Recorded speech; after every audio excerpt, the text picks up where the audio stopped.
नमस्कार। आज हम बात करने वाले हैं cost of cultivation, gross income, net income और बेनिफिट कॉस्ट रेशियो को लेके। तो जो फार्मर का कॉस्ट ऑफ कल्टीवेशन होता है वो होती है लागत। लागत का मतलब ये है कि खेत की जुताई से लेके, मतलब तैयारी से लेके और हार्वेस्टिंग तक और ट्रांसपोर्टेशन तक जितने भी चार्जेस लगते हैं, जितने भी इनपुट लगते हैं, उसको हम लोग कॉस्ट ऑफ कल्टीवेशन बोलते हैं।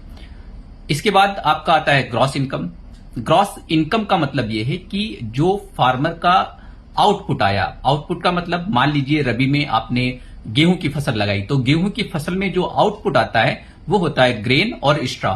तो ग्रेन और स्ट्रॉ की जो ईल्ड आती है उसको हम लोग मार्केट रेट से मल्टीप्लाई कर देते हैं, तो वो आपका ग्रॉस इनकम या ग्रॉस रिटर्न निकलकर आ जाता है। इसके बाद बात आती है नेट इनकम की। तो नेट इनकम का मतलब यह है कि ग्रॉस इनकम को हम लोग सब्सट्रैक्ट कर देंगे जो कॉस्ट ऑफ कल्टीवेशन है, तो आपका जो नेट इनकम है या नेट जो रिटर्न है वो आपका निकल कर आ जाता है। इसके बाद बात आती है बेनिफिट कॉस्ट रेशियो की। तो बेनिफिट कॉस्ट रेशियो का एक फॉर्मूला होता है net income upon cost of cultivation. तो जो आपकी नेट इनकम है, नेट इनकम आपको पता है, और जो कॉस्ट ऑफ कल्टीवेशन है वो भी आपको पता है। तो ये दोनों चीजें आप फॉर्मूले में रखेंगे तो वो आपका बेनिफिट कॉस्ट रेशियो भी कहीं ना कहीं निकलकर आ जाता है।